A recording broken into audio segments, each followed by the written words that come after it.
gasoline smell? Oh, hell. Smells like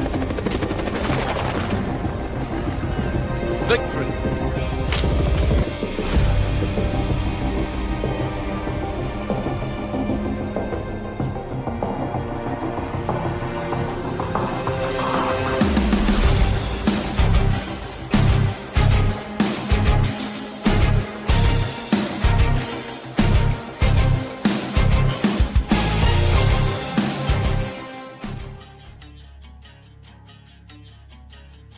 What's going on, everybody? It is Thursday, 7 p.m. It is time for the Triple Threat Bet podcast. I'm Ty, 1/3 of the most powerful crew in the all of veteran podcasting.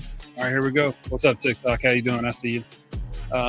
We're live on YouTube, Facebook, TikTok, and let's get this show started. All right, we want to give a big thanks to our guest from last week, James Massey, one of my buddies from OIF1, retired first sergeant. Came on, relayed a lot of great stories, and had a lot of feedback from his squad specifically, and a lot of the senior leaders that served with him. So appreciate the stories that he shared with us. Want to let you know that Daddy Jane's Barbecue Sauce does have the Stephen Cribben memorial products ready. So if you go to daddyjanesbarbecuesauce.com, be sure and support that veteran-owned business and Stephen Cribben. The Spring Fling, Al Hero and I are going to be at the Spring Fling Barbecue Bash in Tomball, Texas this weekend. We'll be cooking with Carlos Calzada with his 13-15 cookers. Looking forward to that. It's going to be a lot of fun. And I actually talked to Kyle Shooter today. He's got all kinds of good stuff going on over at Project Zero. So if you get a chance, go to www.projectzero, that's projezero.com, and check out all the adventure therapy and good stuff that Project Zero's got going on for veterans. We are going to be switching to where the live show is only going to be on YouTube, Twitch, and TikTok. I see you, TikTok. What's up, Betsy Ross? I see you on there. And then the uploads will be going to the regular places wherever you get your podcasts. So be on the lookout for that. Today, we have an outstanding guest. We were just chopping it up with him a little bit in the green room before the show. Financial counselor, United States Marine Corps veteran. I'll read his short bio here that I have once I get on with Matt. So without further ado, let me turn it over to Matt Johnson. Hello, hello, hello. Another Thursday and we're here. Welcome, everybody. Thanks for coming back. We appreciate you guys coming in. Carlos is in the building. Mr. Calzada. I almost beat him to it, Ty. It's 15-13 cookers, not 13-15, but they're going to be out there cooking this weekend, trying to keep their eye on the prize and win. Once again, we appreciate you guys coming in. We enjoy doing this every week. Unfortunately, the loud mouth of the South or the great state of Florida or whatever the hell he would talk about today is not going to be here with us.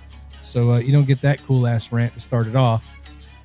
Just be me and Ty with our amazing guest today. But again, thank you everybody for coming on. We appreciate it. You know, get out there and do some stuff and come back and tell all your friends about us and listen to some kick-ass stories. So, that's all I got, man. I don't have much to throw in, except I won't be at the barbecue cook-off this weekend. I'm going to be riding floats and throwing cabbage and produce off of a float in New Orleans for St. Patty's Day. So, that sounds fun as hell too, though. Be a different kind of party for me. You know what I mean? Yeah, for sure. Yeah, I'm looking forward to getting out there. It's always fun when Carlos Calzada comes to town. It's always fun to be around Jen Lee and Tom Clark. So that. Speaking of which, there she is, Jen Lee. Was Jen Lee in here? Yeah. She just. What's going on, Jen Lee? How you doing? Hello, Jen. All the barbecue right there. 100%. And then Carlos, Ty has your swag. So I have your 15-13 cookers. I think I actually said it wrong when I was picking up the shirts from Matt today. Yeah. Jim, why'd you have to use "but" in all caps? Are you yelling at me right now? Like, it's not my fault. St. Patty's Day is on the same weekend. That's a sarcastic "but." I know. I feel kind of bad about that. It's all good. Don't worry though. We're gonna come fuck shit up at the Danny Dietz cooking wise. It's gonna be a good time.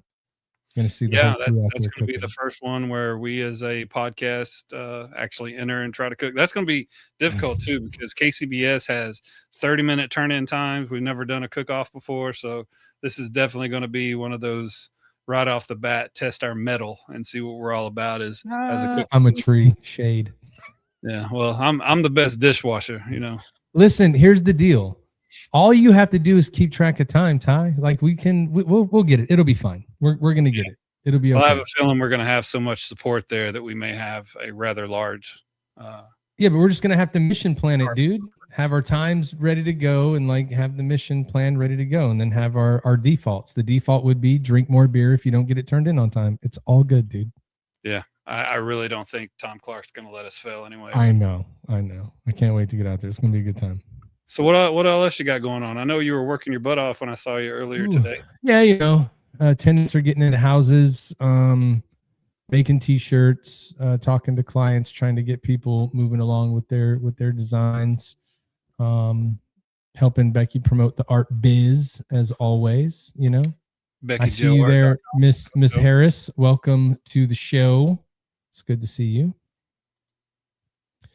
Yeah, no, she's so we're working up a whole bunch of different crazy stuff, trying to get her stuff moving too. You know, you can see the aura that's behind me. That's just an example of what you get when you go check out Becky Jo's art. So yeah, I don't have the finished one on there, so you can still see the what do you call it here? I guess I don't have that slide up to the progress of it. Yeah, the how she, like, when you can see when she gets inspired, because one day it'll be, you know, half of it done, and then the next day it's completely done and it looks 3D right behind you. So shout out to Becky. So like that's, I mean, with anyone that does stuff like that, right? Like even, you know, Lou coming on in a bit will probably say the same. Ty, you'll say the same. When you get into a groove with something, you don't want to stop, especially when it comes to stuff like that. You know, it's like when I see her dive in and start like getting into that groove of painting, just get out of the way. It's just get out of the way and keep going. And then, you know, there's a point where you're like, okay, I'll stop. But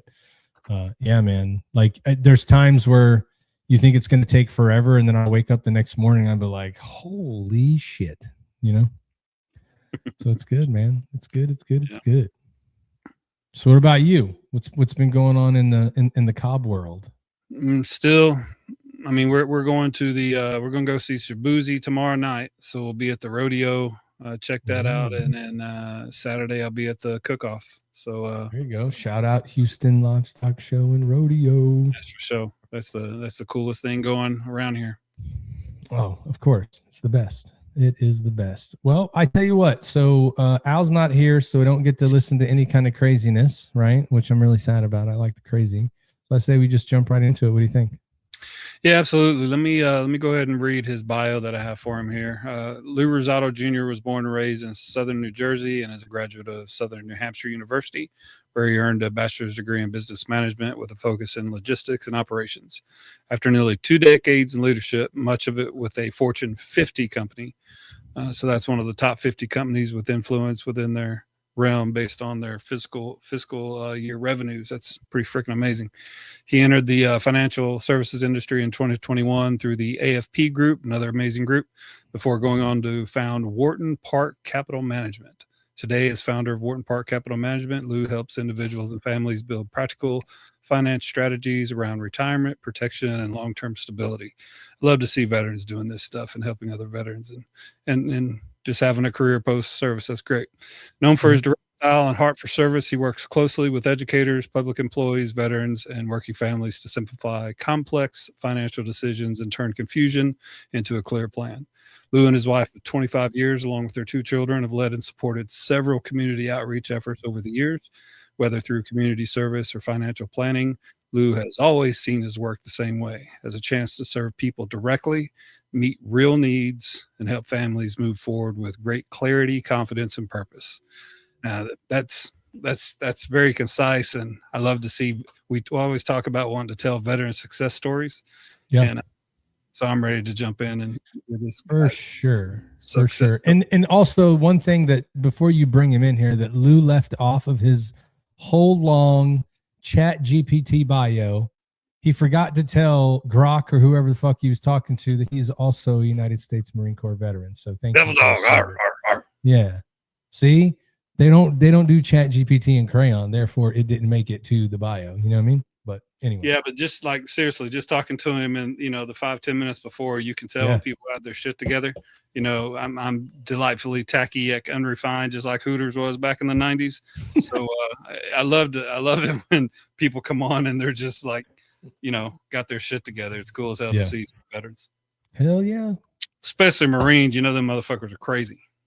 Well, there is that. 100%. All right, without further ado, here we go. Lou Rosado. That was entertaining as hell, man. That was so entertaining, dude. You guys can put me back and just keep flapping your cock holsters. That was awesome. I love it.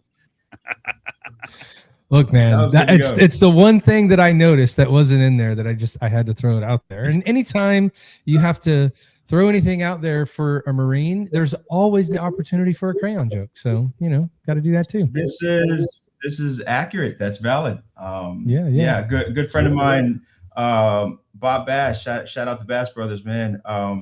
Gave me on the Marine Corps birthday, it's up on my gun case, one of each size of the Crayola crayons, starting with the big one, the fancy one with the sharpener in it, and then all the way up to just the 8 crayon thing. Built a whole cake out of it, man. It was pretty cool. I still have it. That's super awesome. Cool. That's a very thoughtful gift. Also, I did not know we shared alma maters, bro. Really? Yeah. News to me too. I was not aware. What is our mascot at Southern New Hampshire? I don't even know. It's an owl. Yeah, owl. Yeah. Oh. Yeah. No, I'm not as proud I used to be real proud of it. I didn't know you graduated from there too, man. You just damn. I used to brag about SNHU, and they let you in there? They did, man. Right? There you go. They did. It's back there. It's on the wall. I got it. It's 100%. Yeah, I might have to go for master's somewhere else then, man. I mean, I did that at U of H, so. Okay, well, there you go. That tracks. Dude, it's all, you know how it goes, man. You join and you get all that college money. If you're a retard like me and you don't change it to your kids properly, then your wife goes, "We're not wasting this. You have to go to college." And I was like, "Yes, ma'am." So I went. How old were you when you went? So I just got my degree from Southern New Hampshire in 2024 in graphic design. I got my MBA in 22, and I got my bachelor's from DeVry in 2019. So it took me my entire career, damn near, to go to college and finish. I got my bachelor's 2018. Like I was like, I joined the military to go to college. 20 years later, I finally got a degree. Let's say I was a late bloomer. Ditto, man. I was 41. So yeah, I mean, at that point, I really wanted to pay attention to some stuff. You know what I mean? Before it would have been horrible. I would have completely wasted loan money, my parents' money, and everything if I would have gone to college straight out of high school. Yep.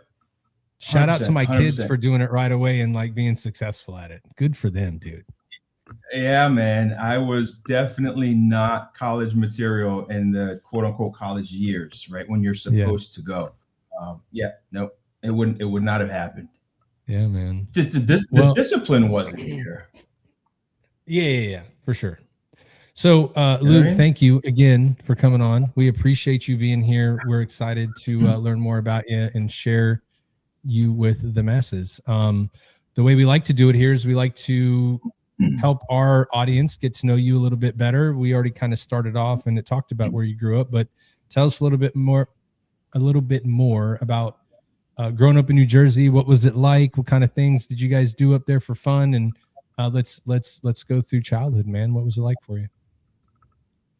Traumatic. To say the least. I can't wait for this story. Yeah, no, man. It was all, everything was peachy keen until I was 5. You know, I had a baby sister, mom, dad, dog in the backyard, swing set, like everything was great, right? And then parents split and everything went to hell in the handbasket in a very quick, very short period of time, man. Hell, living in a house in New Jersey with no heat, hot water at times, You know, it gets cold, man. We had a kerosene heater. I remember this thing clear as day. Brown base and tall tower like, and it was kind of like an ivory white. And that was our heater. That was our stove. I remember boiling some water on it and throwing that in the tub. You know, yeah, man. You know, plucking roaches out the cereal box, all that good stuff. That was home, man, for a year and a half or so. And then we went to go live with our grandparents, and that's when things changed. That's when I learned hard work. It's all my grandfather ever did. And as hard as my grandfather said all the time, dude, as hard as my grandfather worked, my grandmother loved, you know, just loved hard, dude. And that's like in every fiber of my being now, right? Both of those disciplines, you know, and over the years, man, just learned to refine those. But when I was, I think I was about 13, 14, when we went back to go live with mom and stepdad. Stepdad was not educated, you know, and only knew one way to raise a man, right? You know, you scream and you yell and just beat the shit out of him, you know. It was only me though. He never hit my mother, my sister, anything like that. That was my norm till 19 when I went to Marine Corps. Naturally after that, you know, everything changed, right? So for you were living with your mom at the time before, and then you just went to live with your grandparents. So your mom or dad weren't at your grandparents with you, if I'm catching it. Yeah, right? Correct. So well, my mom was there for a short time, and then went with my stepdad, and we were there, and we spent weekends with them at times in a hotel or in a motel deal for a few years. That was the case. And then got to a point where they were renting a house, and I had my own bedroom, and that was kind of cool, you know. It's funny the things you look back on you appreciate, you know, in those times. And yeah, man, you know, that coming up like that kind of made boot camp relatively easy from a mental perspective, right? Because boot camp is 90% mental, you know, and I'd get screamed at and hollered at by the drill instructors. Is that all they couldn't hit today, drill sergeant? Yeah, like they couldn't hit me. It's like you scream, and I'm supposed to yell back, right? Like before, I couldn't say anything. I just had to sit there and eat it, you know, and who knows, get chest caved in, right? None of that's happening now. Oh man, fine. You want to make me do some push-ups until I throw up? That's cool, you know. Yeah. So yeah, boot camp was different for me. So what got you interested in or set your sights on the Marine Corps? How did that present itself? How did you know, see that, like, oh, yep, that's where I want to go once I graduate? Super interesting, man. I had zero desire for any branch of the military. I took the ASVAB. I was in a co-op program in high school. I used to go to school half a day, get out after lunch, and then go to work. And I got credits as well as a paycheck, right, for working. And part of that course was taking the ASVAB. Fast forward a year out of high school now, I'm working in the casinos as a games dealer. I was dealing blackjack and craps. And I had a cousin 4 days older than I. We grew up like twins. He just barely made it through high school, you know, was high the whole way through. And he calls me up. We lived 3 blocks away from each other. He calls me up one day and he says, come over. All right, so I went over there and said, what's up? He said, I just want to say bye, man. I'm leaving next week. So where are you going? He said, I'm going to Marines. No, seriously, bro, where are you going? You know? And he says, I'm serious. I'm going to Marine Corps. I said, dude, haven't you ever seen Full Metal Jacket? What the hell is wrong with you? Those people are crazy. I'm going, man. I'm going. So, all right, well, listen, if you go and you make it, I promise you I'll be down there and I'll go watch you graduate, right? And he does it and he makes it. So I get down there. Bro, where did he go to boot camp? Paris Island. Paris Island. So you went to the real deal. Yeah, no Hollywood Marines here, brother. He made, and I walked right past him, didn't even recognize him. You know, he stood straight, his pants were around his waist, you know, and he just moved with deliberate intention. And I was convinced I had the ability at that time, man, in my life. I could do whatever I wanted to do. I just didn't know what I wanted to do, right? I felt like I had it, whatever it was. I lacked direction, right? Well, now I felt like that's it. That's me. I got to do that. Monday morning, I'm knocking on a recruiter's door. And he says, hey, can I help you? I said, I need to be a Marine. He said, all right, well, what do you want to do? I want to be a Marine. He said, well, you got to have a job. It's like, oh, well, what do you need? And this to show you how good God is, man, because, you know, I could have been making rice pudding for 4 years, right?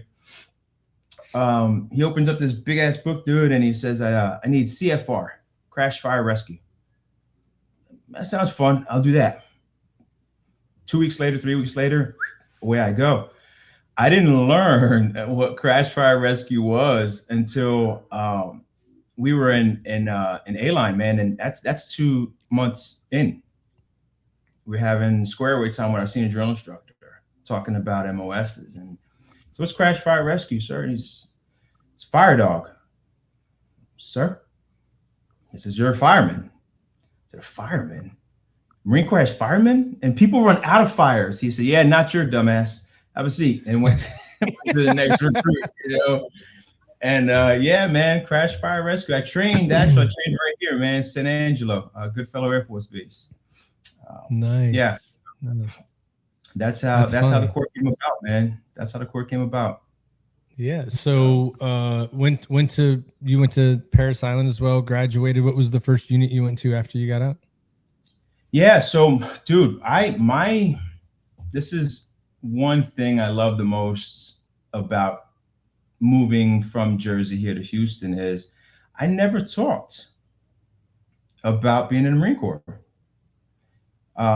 Very short duration, 2 years, man.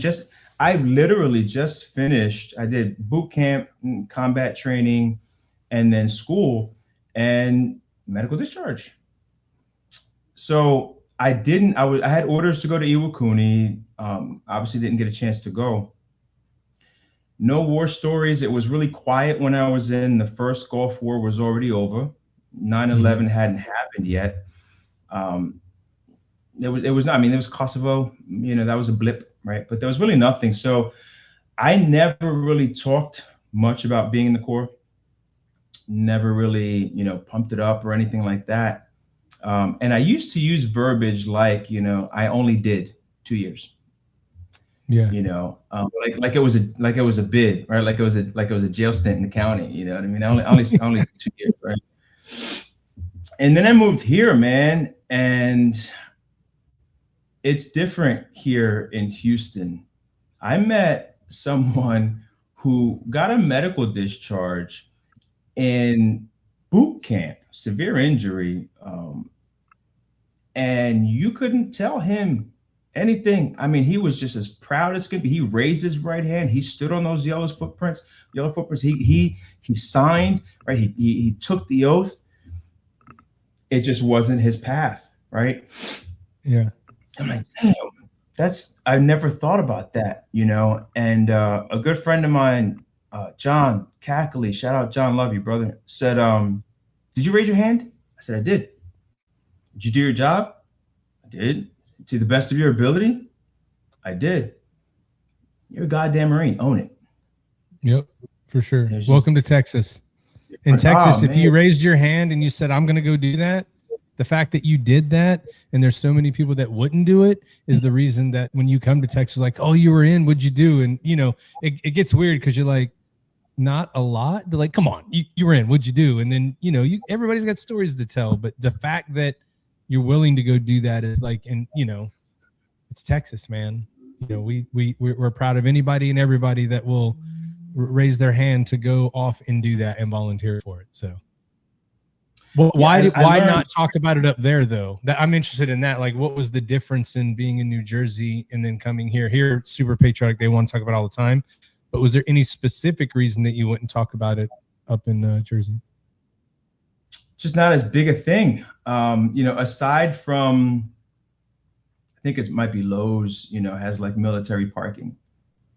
That's about it. Like here you get DV plates. And for those watching that are not aware, DV tags, disabled veteran tags, you don't pay for tolls in Houston, right? Why? Because you're a disabled vet, and you get some really good parking, right? Like all of these things because you served.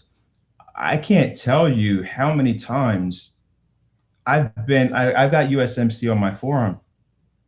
Go to pay for something and just go to hand the debit card, and they see that, they look down. Oh, wait, hold on for 1 second. Bing, bang, bang, boom. There's 15% off for vets.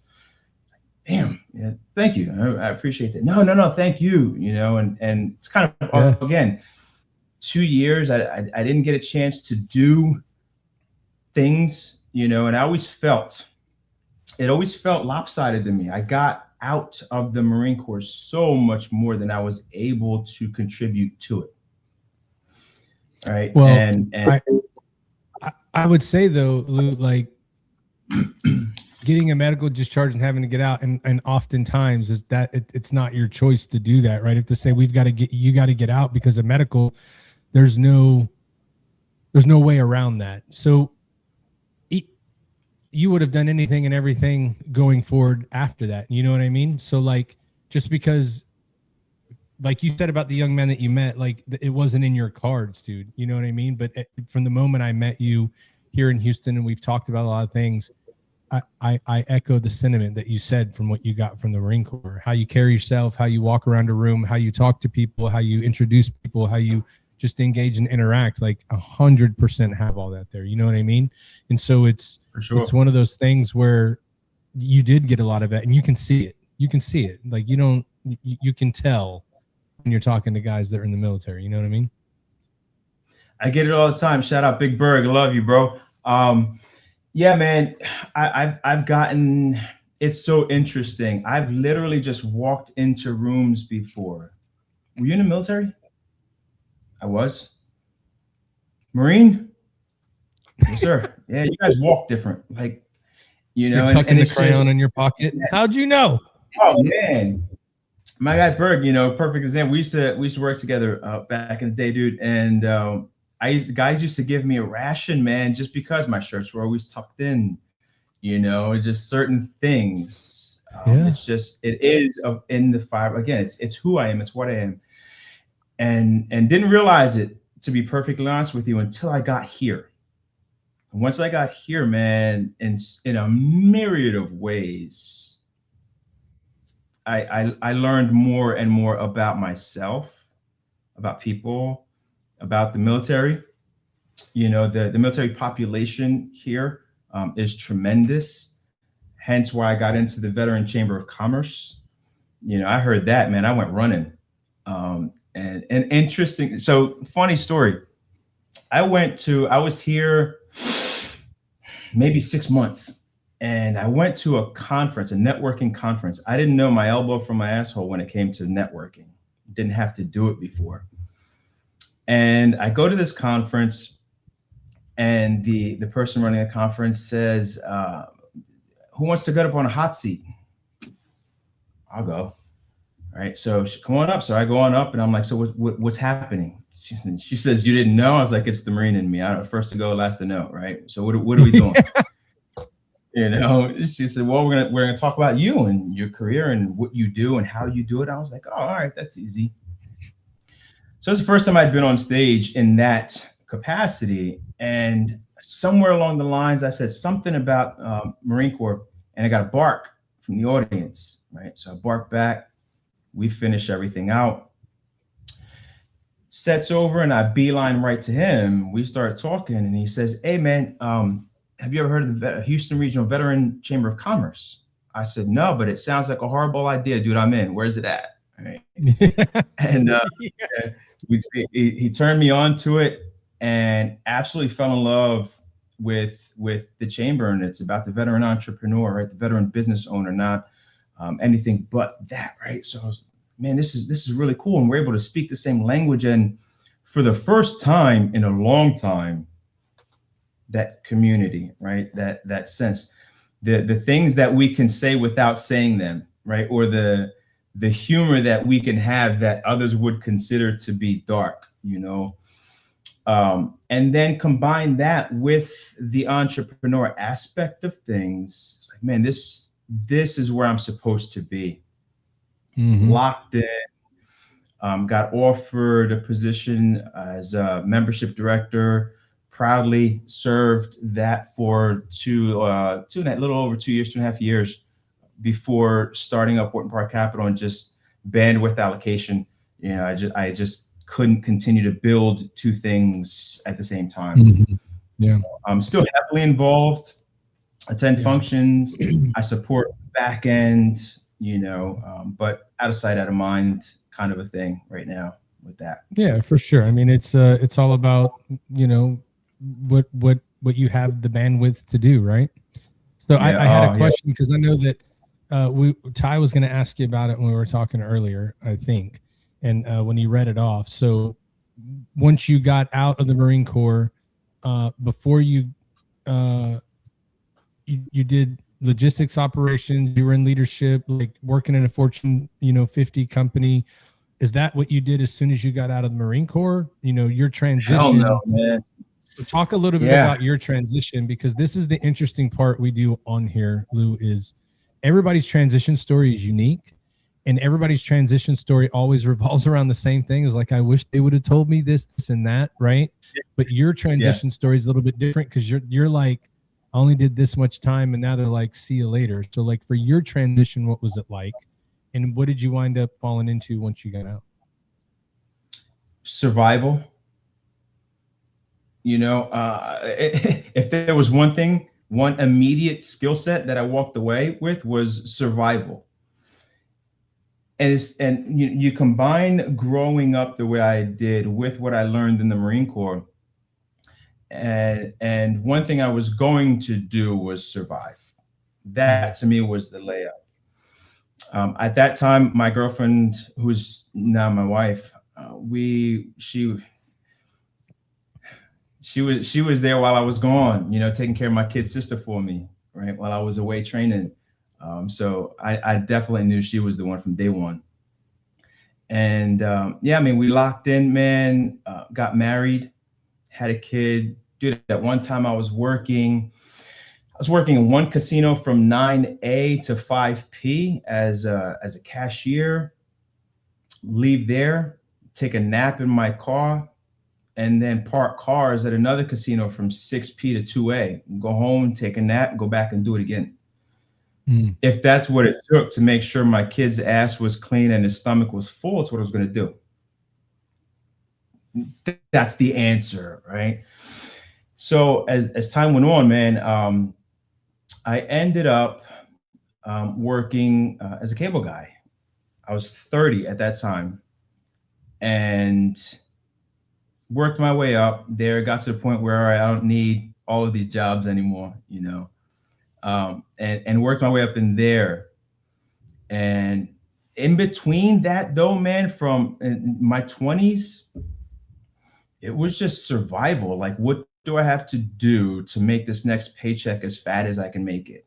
You know, I was working in a boat yard for a while, doing electrical work, you know, working, hell, if I worked a 12-hour shift, it was a short shift, plus going in on Saturdays, you know, whatever it took to make sure that, you know, the bills were getting paid. That it was it, and that was that.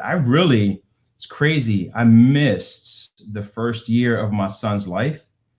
There were days I'd leave at 0:30, and by the time I got back home, he was in bed asleep again. I would eat dinner, take a shower, crash for a few hours, get up and go do it again. You know, but that's what it took, man. You know, in the midst of that, there were a couple of years where I worked at a Boys and Girls Club. Started out volunteering there, and then got offered a position as First was a counselor, because the teen boys kind of locked on. There was really no strong male presence, so to speak, with the teens, and they kind of locked in. Once I earned their respect, which revolved around the pool tables, and I'm never have been a good shooter, man. But I went on the pool tables, and them little 13, 14, 15-year-olds, they waxed my ass off of there, man. But I kept coming back and taking my ass whooping like a man and earned their respect, Yeah. But yeah, man, worked my way up there, eventually to unit director, and still have relationships with a lot of those kids to this day. I call them my club babies. They're in their 30s with kids now, and I'm still Mr. Lou, But yeah, man, 20s was survival. 30s was the birth of complacency.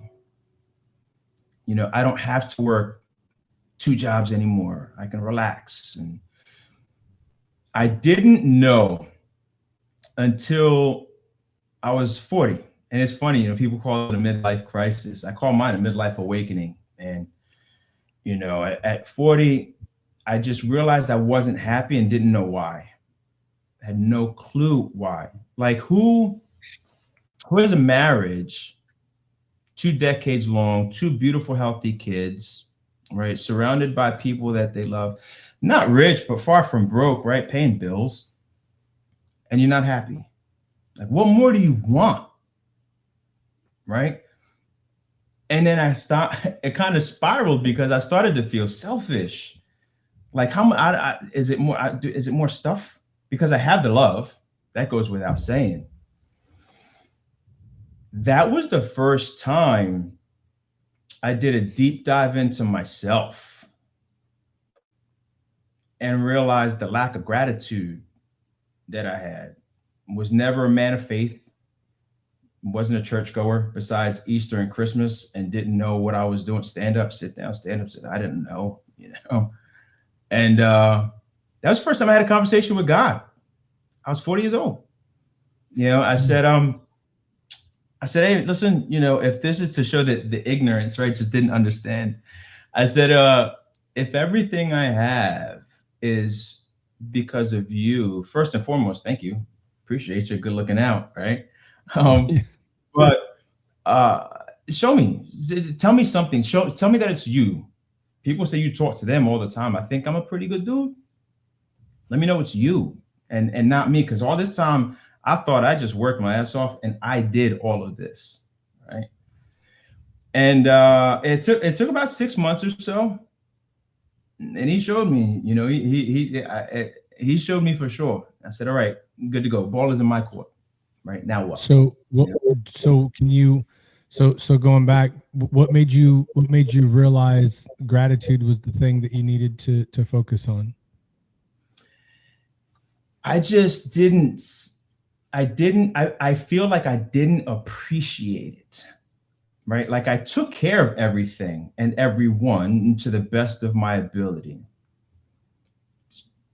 Thankful, just wake up and be happy that I wake up next to a beautiful woman every morning, and we're in a house that's well cooled or well heated, right? And I'm able to pay my bills, and I look in my room and my kid's room. My son is there and he's passed out cold, and my baby girl is there, and the dog is curled up on her feet, man. Like this rich man's life, right? I got a pool, I got 2 decks. Like I don't know, I need to be thankful for this. And that was like, well, is it you? Right. And that's what sparked that conversation, And so what was the sign? What did he show you? Yeah, man. The job I used to have before, it was a work from you leave from your house and you go wherever. And once a week we would go into the main office. That one day you need to be there on time. That one day I'm running late. Crazy thing, man. My phone is my alarm clock, and for whatever reason, didn't go off this morning. I had 0. It was get up, get dressed, get out. no coffee, no sports center, go, right? I get to the office, man, and I'm just dragging ass, and we go through these meetings, hour and some change, almost 2 hours. And I'm like, I need coffee. I need coffee. And I'm not a fan of like gas station coffee, right? But there was one, yeah, brutal. Blows through me, dude, like a bullet train, man. Yeah, it's brutal. It's brutal. I beeline over to one, man, and it's just jam packed. So I park behind it, and I've never seen in this area, I've never seen homeless people sitting around. And there was one sitting on the curb, on the sidewalk behind the store, right next to the dumper. So I'm walking, and he says, "Excuse me," and I'm like, "Here we go. He's gonna ask me for money." And he says, I say, "Yep." He looks at me. Now, I just told you, right? Used to run a Boys and Girls Club, right? And he looks at me and he says, "You have a bright spirit, bright enough not only for yourself, but bright enough to enlighten those around you. And you enjoy that very much, especially the kids. They hold a special place in your heart. So I'm going to give you this." And he gives me a prayer card. So I'm going to give you this. I'm going to pray for you. God bless you. Didn't ask me for a damn thing. I still choke up thinking about it, dude. I lost it. Lost it, bro. I didn't need coffee after that, man. I was wired, and I swear, man, I felt like I just floated back to my work truck, and I said that was it. That all these circumstances, right? Like all these things had to go a certain way to bump into someone who I've never seen anyone like before. Dude only had one eye, it's crazy. And yeah, I said, all right, ball is in my court now, and so I started reaching out. Good men that I knew, my guy Phil High, shout out Phil, love you, bro. My guy Dan Moody, good men of faith. Why do you go to the church you go to? Tell me about your church and your religion. And just started digging, and went and visited a few, stuck around for a few until I found one that felt right. Trinity Alliance.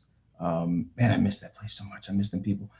And yeah, that was a game changer, man. And something I'll never forget, Pastor Jeff, man, he said, and I use it all the time, negativity and gratitude cannot coexist. They can't be in the same space at the same time. It's impossible. I thought about that, man, and it makes all the sense in the world. Like, how can you be so grateful for something and angry at this? Is just, I don't get it. I don't understand that concept. If it's possible, you were a Marine. We're all veterans. There's your answer, bro. Yeah. Sailor's a happy sailor. You know what I mean? You're not happy unless you're complaining, Yeah, man. And that was a complete game changer for me, man. Eyes wide open now. And I just started to see so clearly, looking at people like, you don't belong in my circle, man. Seasons are reasons, and your season is over.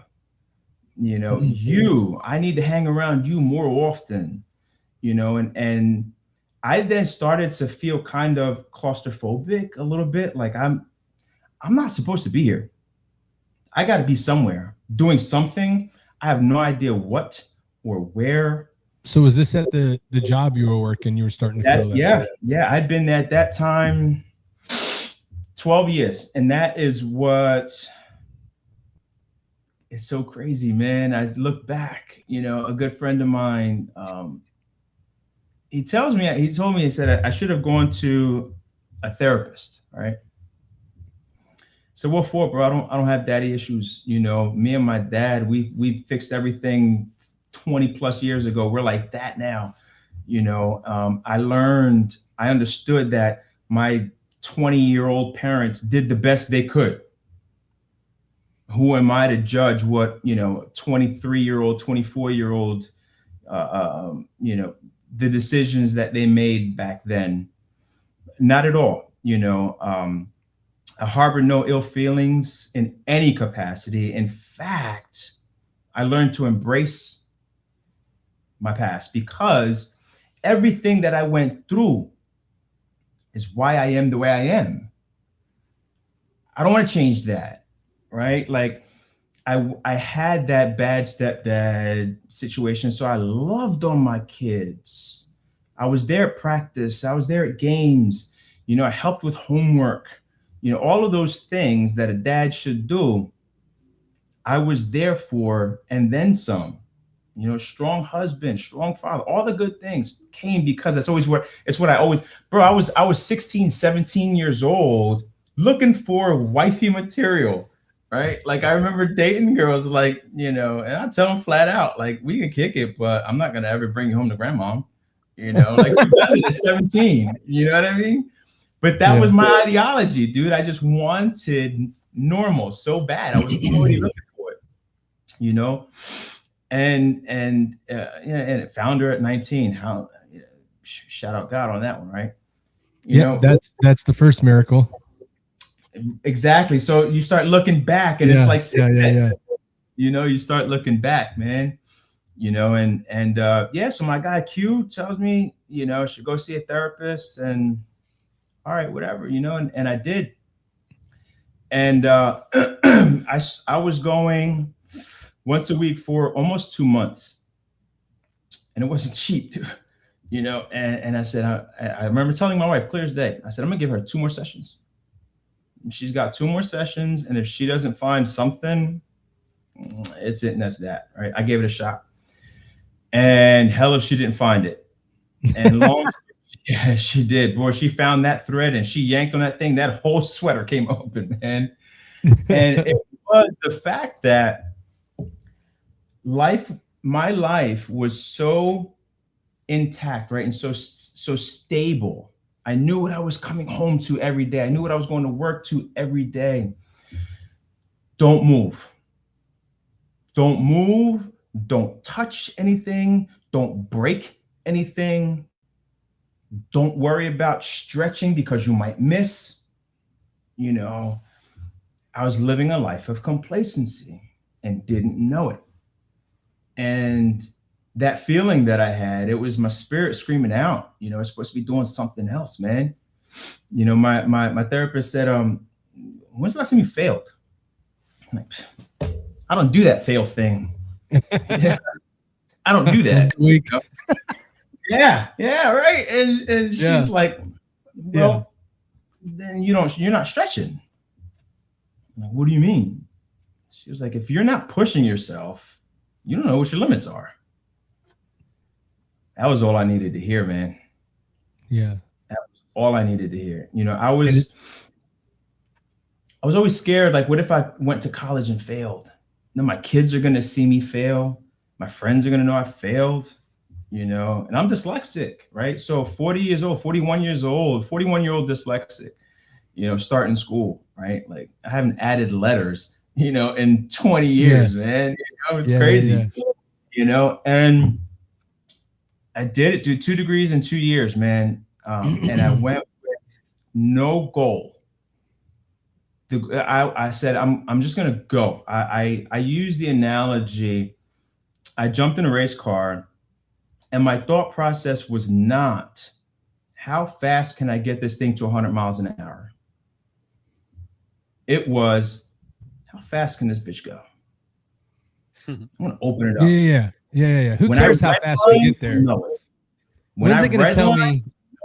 Right? Yeah, can't go any faster. Yeah. And that's it. That's when I'll throttle down. You know, I'm not going to set my limit. I'm going to find it. You know, and bro, 3 years later, I'm packing up and moving to Houston. It's crazy. You know anybody in Ohio? Aileen, that is my wife's cousin. I miss you so much. Oh God, it's been forever. I love her. She is. And then Bergen. Aileen is a hero of mine. Oh yeah? Aileen's a hero of mine. Yeah. Breast cancer survivor, and her fight, public. She was public about it. You know, hid nothing. and smiled as much as she possibly could throughout. Dang, I cried. Smiled as much as she could, laughed, joked, as much as she possibly could. That strength, oh God Almighty, yeah, it was great, man, great for sure. So, that's awesome. Yeah, tangent. Well, shout out to Eileen, part of the crew. Yep. Yeah, for sure. Yeah. So yeah, man, that's how, awesome. that's how I ended up over here, man. That's how. Well, so just to circle back for a sec. So you were working in the company, you were doing leadership, you were teaching all that stuff. A homeless man that you judged pretty much turned your world upside down because he didn't even give a shit about what you had in your pocket. And it's weird, right? When you say those things of show me something, and you're like, who do you know? Who told you to come talk to me?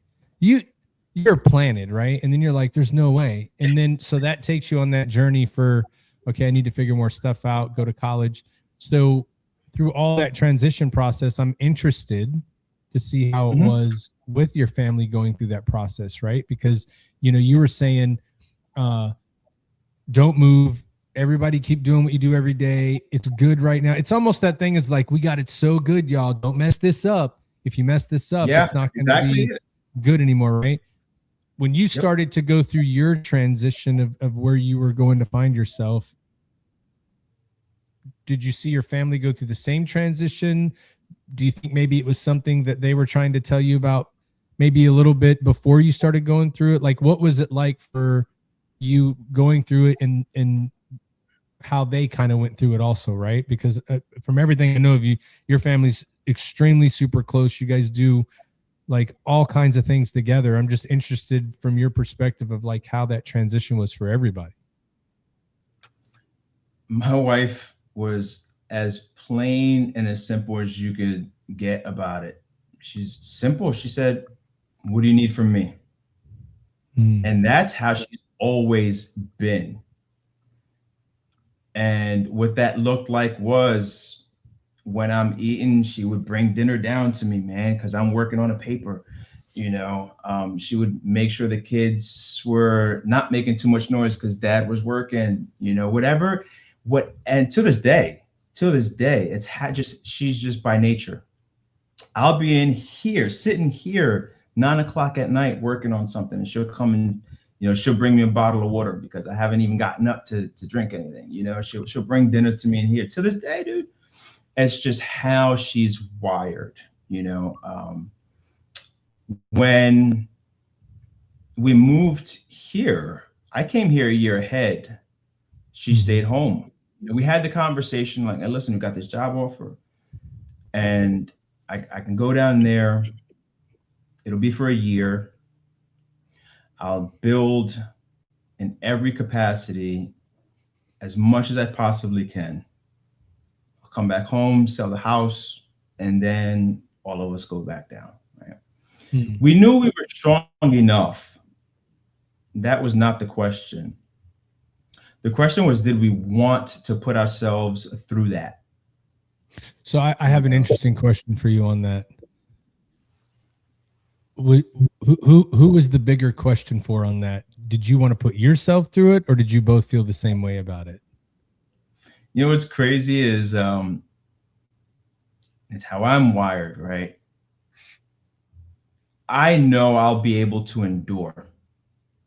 Yeah. I don't care what it is. I know if I continue to move, I don't care if I'm crawling, I'll eventually get to the other side. Did I want to put her through that? And for me, the answer was no. Yeah. Like quick, But the offer was, so context, how it came about was, one of the big things that made me so unhappy was my finances. I didn't understand finances, right? Like my grandfather raised me so old school, if you want, you work hard. If you want more, well, then damn it, work harder. It's that simple, right? And that's what I'd done overtime and working doubles, I had a 401k, didn't know the first thing about it. Like, why is everybody pissed off? what's happening? I don't understand, you know? And I tried to talk to some big places, big names, and wouldn't get the time of day, man. Oh, come back when you've got 25,000. Come back when you got 40,000. Come back when you, the lowest I got was like 15,000. Come back when you got 15,000 that you would be okay with investing, and I can help you out. It's like, well, I don't even know what it means to invest, and I don't have $15,000. Can you teach me something? You know? And that's when I said, all right, well, I need to level up. I couldn't get any job offers, get my associate's degree. Can we go back one sec? So you're working at the company, you're getting your degree. When you started looking at finance, is that when you decided you wanted to go into the financial part, or like what? Maybe explain a little bit like your thought process for the career change, if that makes sense, right? The job offer comes, sure. Understanding finances. So were you trying to get into that industry while you're asking these people about it? Or were you looking to do something else? And through asking these people stuff, you're like, I just need to go do this myself. That's what it was. I knew I needed to do something. I didn't know what. Operations and logistics and management. That was me, right? Like I do well in chaos. I'm like, what? Nobody wants to teach me. Fine. That's when the Marine kicked in, right? It's like, nobody wants to do it. Cool. Everybody get your ass over there, move out of my way, because that's what I'm going to go and do. Right. And that was my driver. But getting those things, you know, go. I'm going to do this thing because nobody's going to. So now I'm going to go and I'm going to create that space. And then I'm going to go and help normal people. Right. All the ones that nobody wants to work with, I'll work with them because I am them, you know, and that's what sparked all of it.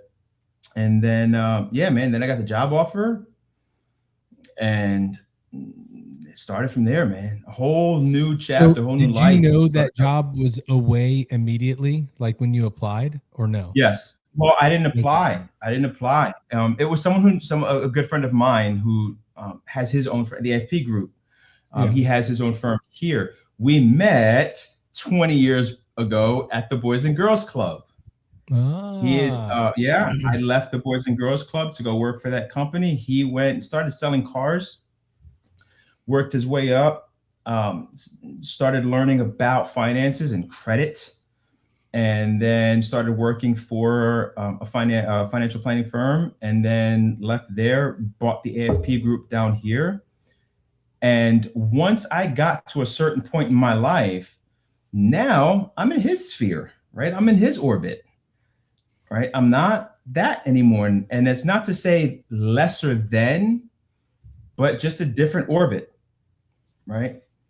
And a funny thing was he used to work for me at the Boys and Girls Club. He understood the culture that I created over there and wanted it at his firm. My degree just so happened to be in what he needed. The objective was for me to come and implement systems there and learn financial planning. It's a whole symbiotic relationship. And it worked. It worked beautifully and still working. You know, we still have relationships. It's wonderful. But that's how it came to be. That's how financial planning became a thing. Because I've done a lot of things in my life looking back at it can be, it's like, well, nobody's doing it. I'll do it. Move. Yeah, but remember, you know, this is where that kicker comes in though, Lou, of when you're in boot camp, I don't care what service you're in, if they ask more than twice and nobody's jumping to go, it's going to be a problem. So someone's going to be like, I'll do it. If you guys don't want to do it, I'm going to go do it. And there's always that person that's running to the front to go do things. And it's just that thing like, okay, if nobody's going to do it, I'll do it. Like it's, again, like you said, that goes back to in your mind, you got more from them than you gave them. But if you look at everything that you've done throughout, you know what I mean? There's like a giving back and all that stuff. So it just makes sense, right? Like, I'm just going to go do it. Nobody else is going to do it. I might as well do it, right?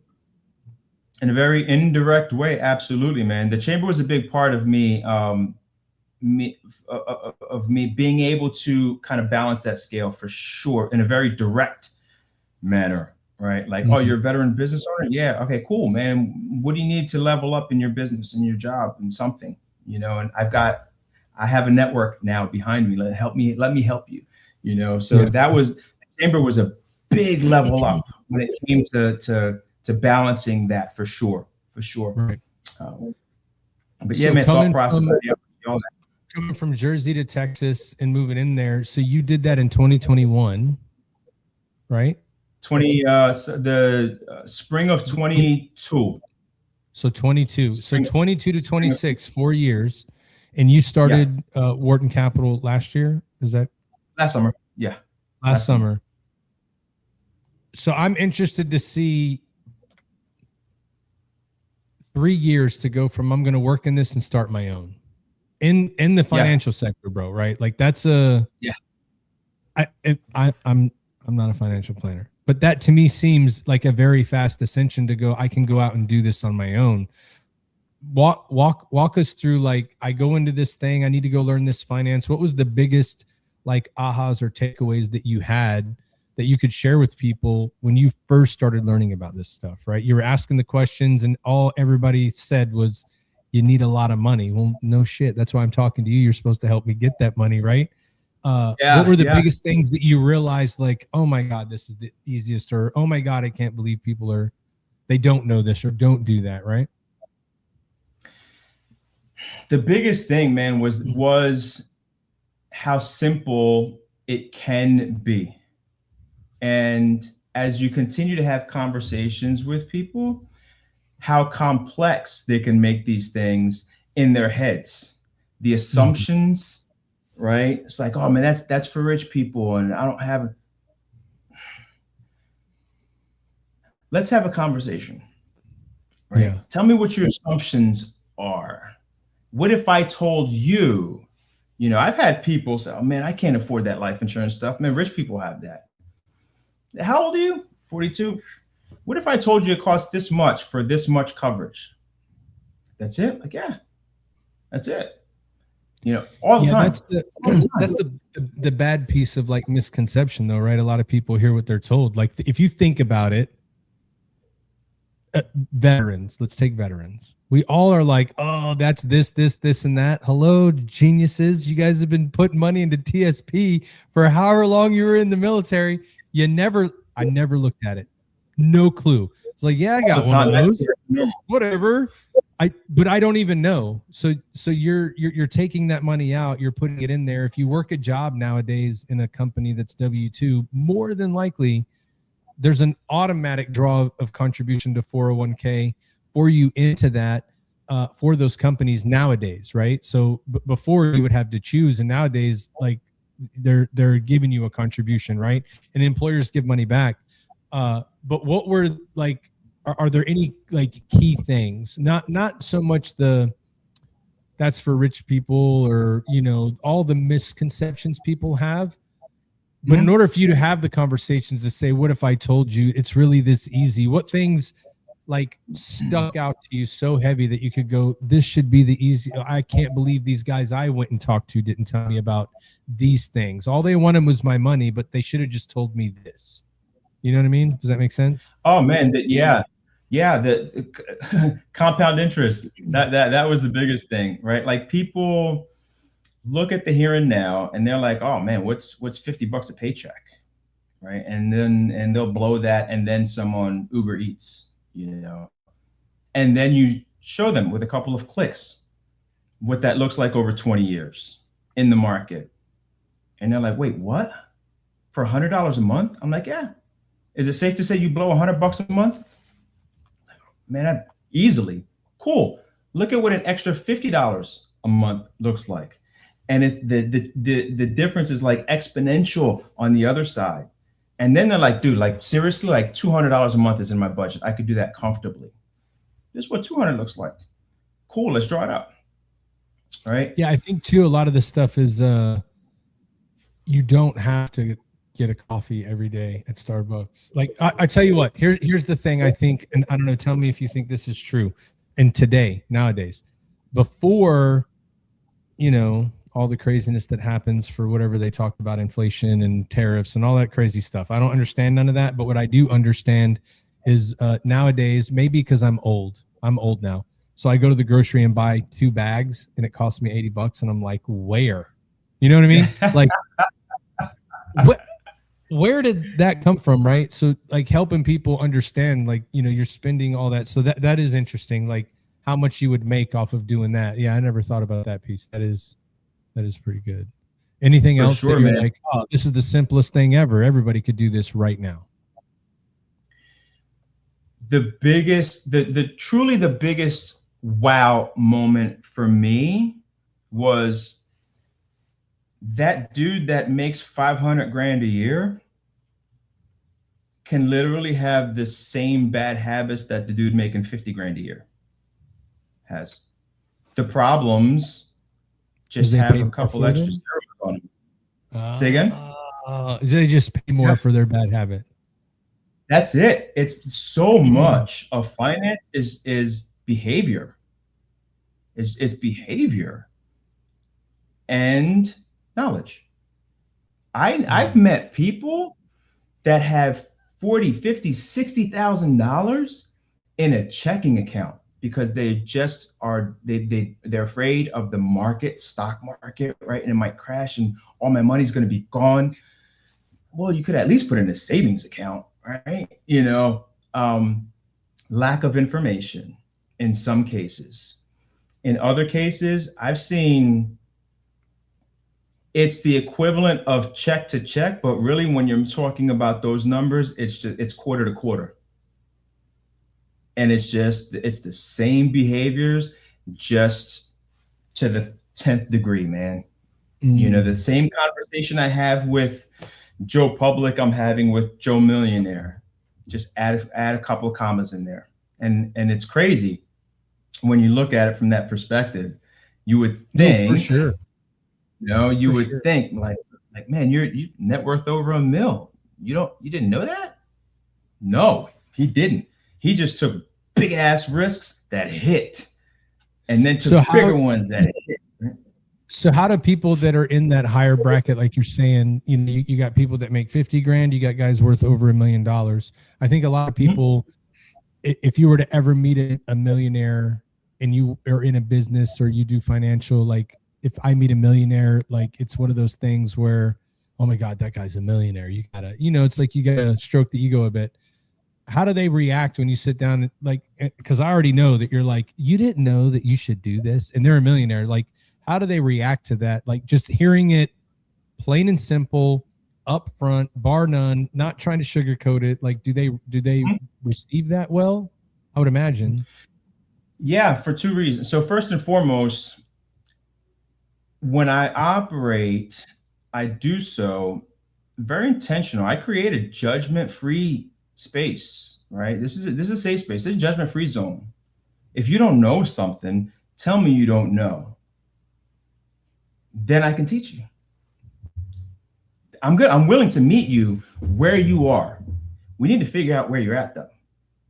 Right? So shoot me straight when I ask you questions. If I see something wrong, I owe it to you to tell you. So I'm going to tell you. If it's serious, you're going to know it because I need you to understand the gravity of the situation. I'm not going to sugarcoat it, but I just need you to understand it's the only way that I can walk with you through this. I got to find you. Right? So I'm not coming at you. Oh, for sure, man. You know, I'm not coming at you. I'm coming to you. Yeah. Right. And then I'm like, okay, man, listen. And you can see it's just, and they just lay it out. Like, it's almost like, I'm so glad you're letting me get this stuff out. Let me tell you what I wanted to do. For sure, man. It happens on a regular basis, man. On a regular basis. To be perfectly honest with you, those are not the challenges. They're not the hard clients to work with. Because once they get comfortable, okay, now we can do some things. It's the ones that think they know everything. Those are the challenges. Man, you know, I've had clients, high net worth, come to me and basically say, all right, so this is what I want to do. I have a whole list. What do you need me for then? looking for validation, because that'll work. There's some other things that'll work better than that, but that'll work. You won't miss with that. And I had to learn that the hard way. It was when I first came into the industry. I was like, yep. And my guy was telling me, he's like, it's not going to work. He's not. I would never take a client. I'm going to do this for you.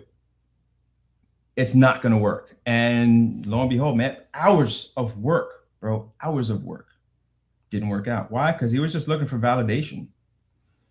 All right. Well, there you go. And lesson learned. He just basically, right? Those people would just go do what they wanted to do anyway and not use the service you would provide because they already knew. They already knew. Wow. So those are the more challenging ones. Where it's like, why should I do that? And this works. Or, you know what? We're just not a match, and that's okay. Right? You're all set. Yeah. Good job. Yeah. And that's okay, man. Not everybody's for everyone, right? So what was the next step that made you go, I need to do this on my own? I'm ready to do this by myself. I'm ready to open my own. I think that I've got what I need to jump into the ocean. Still trying to find my limit. Still trying to find my red line. I found it a little bit. I did. I actually had started. It was too much too fast. Taxes, right? That, like, I don't do taxes, right? But I learned that you don't have to know how to do something. Tim Cook doesn't know how to build an iPhone, but he can sure market and sell the hell out of them, right? And run the company that does the thing. So I'm going to do that. I started a company. I named it Altruist Taxes and More. And man, I was like, what do you do? Oh, business credit? Yeah, I can. You'll be my business credit division, man. And I'll refer everyone to you, and it'll all flow through me. And had a million different things going on, and starting and bringing everything all at once, and it went nowhere fast. It's like, okay, that's not the way to do the thing, right? You can't do everything all at once. Okay, lesson learned. And I still own the name, and I might fire it back up. I don't know, probably not, to be honest with you. But I still have all the connections, and that's where, like, all right, well, I can kind of use the network connections. No, I don't do taxes, but I got a guy. No, I don't do business credit, but I got a guy, right? And that just brings more value to the table. Yeah. That seems much more simplistic than saying we do all of these things, right? Because to do all of the things, I tried to get into, and I've got no qualms saying it, into Medicare. And people told me, don't do it, man. Farm it out. And I'm like, I farm it out, man. No. And I went and I got my licensing for it. And Medicare is a beast. It's a job in and of itself. I'm farming it out. Farming it out. I've got the connections. I'm gonna farm it out. And yeah. Same thing with property and casualty. Started studying for my property and casualty license so that I could also offer homeowners and car insurance. It just made all the sense in the world, right? It's part of your finances. Why not? Yeah. And another separate that's a whole other animal, So I've got partnerships with brokerages in states all over the country. If you happen to live in that state, I've got someone who's going to run through it for you. So you're focused with Wharton mainly on the finance side of it, right? Building a financial future, investing, and doing what you got to do with finance. And then the management part of that is where you've built a trusted network of people that you're like, I feel comfortable sending my client to talk to this person because they're going to take care of them, which, again, another learned tactic in the military. I don't know if we can do that, but I know somebody that can get it for us, right? And so you just learn those different things, right? And it helps you get to that piece. And so that's awesome. So did you stick with the financial aspect of it mainly after what you were doing at AFP Group? You just had a good foundation for it. It felt like it was. Yeah, 100%, man. I understood this is it. This is where I'm supposed to be. There aren't too many things that touch as many aspects of our lives than money. Oh, it touches everything, dude. right? I have a tummy So ache thinking about it every day. Promise.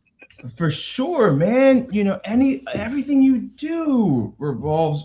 I don't want to say revolves around, but is impacted by a dollar in some capacity.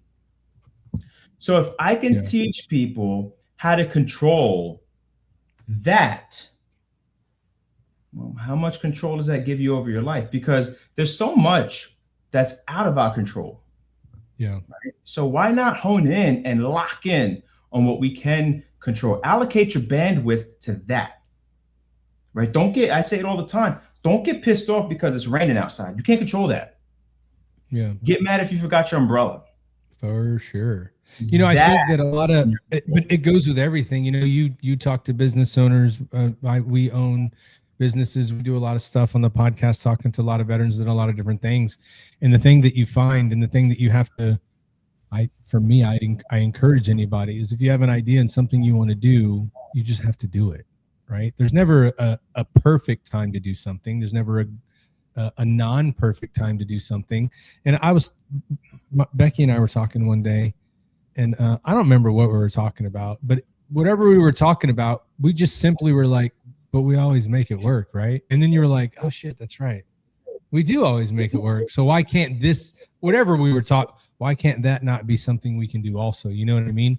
I think that far too many people don't have the information, right? And unfortunately, they follow the wrong name the channel, and sometimes they think they know, right? And so how difficult has it been for you in the business you run to educate people that think they're already educated by watching this thing or that thing, and just thinking that whoever sent them something is giving them the right stuff?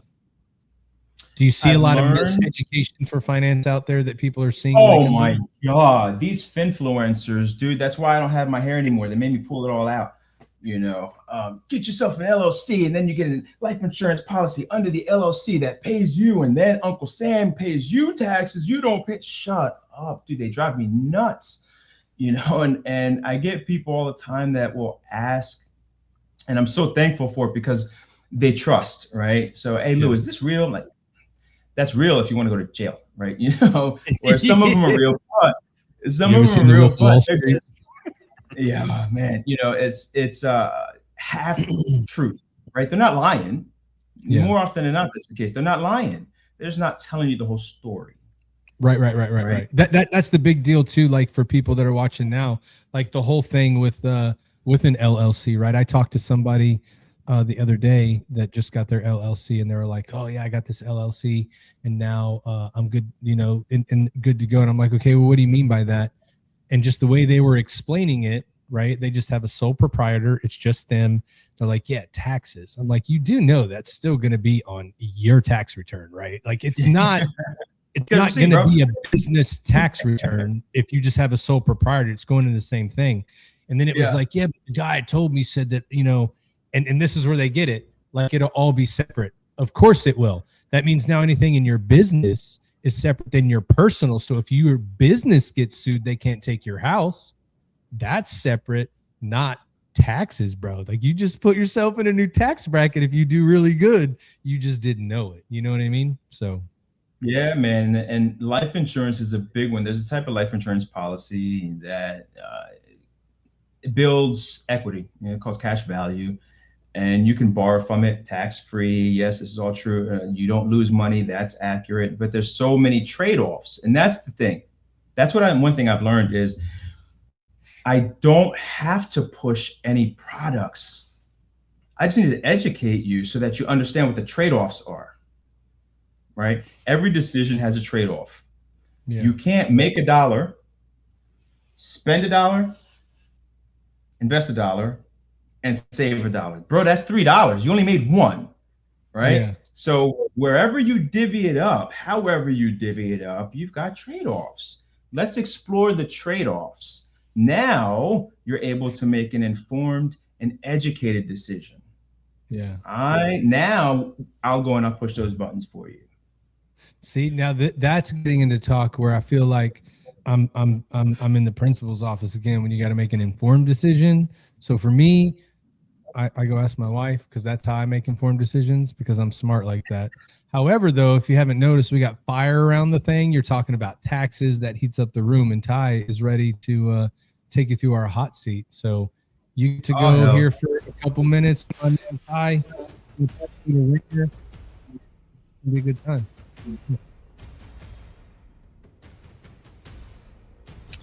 All right, here we are, man. Hey, so just so far, I appreciate your story. I appreciate the how you kind of started off with how was it growing up? Traumatic, and all that trauma that you went through. You're absolutely right. I loved hearing the message that exactly all that stuff that happened to you got you exactly where you're supposed to be, and now you're a happy man. Like I look at it as I need that pain maybe sometimes. So thanks for conveying that in a way that really makes sense. We love to tell, veteran success stories, and we like to be able to relate.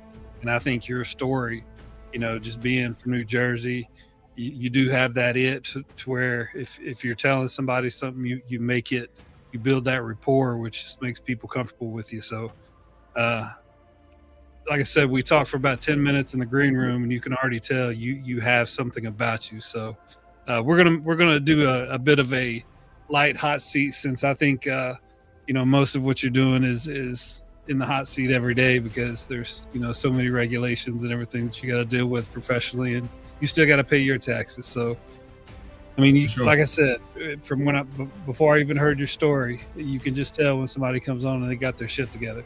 And so I appreciate your story. Appreciate you. All right. What is your favorite movie of all time? Oh man, 300. Okay, and why? 300. Love. Yeah, the story of it, right? Of what a core group can accomplish together, and what that stick-to-itive looks like. What that looks like, right? We're gonna do this because it's what we are. It's what we do. I don't care. It's not even about you. It just so happens to be you. But this is what we do. One of my favorite scenes, when Leonidas was asking the guys, what do you do? And Potter, and what do you do? And what do we do? And that one collective unit, what they can accomplish. Man, I love that. I love that for sure. But yeah, my favorite. Excellent. All right. What is the most unique place on earth you've ever visited? The most unique place, man. I don't know if I can say this legally. No, kidding. Man, there's it's probably I highly doubt it's there. There was an old shithole bar, dude, called Tequila Nights in San Angelo, and every Wednesday night was nickel night from 7 to 10. All beers, domestic and import, were a nickel. Dude, you put a $5 bill down and say keep it coming from all the guys. It would get interesting in there, to say the least, man. It would get real interesting in there. Yeah, good times, and I'm gonna leave that one right there for sure, because I love my wife. Absolutely. All right, you have a 1 hour conversation with one person from history, dead or alive. Who's it going to be, and what you going to talk about? Oh man, I want to talk to the big guy, man. I want to talk to God. I want to know if what I'm doing is what He wants me to do, because I hope it is every day, right? Like I hope and I pray that the decisions that I make are in alignment with the path that He's got lined up for me.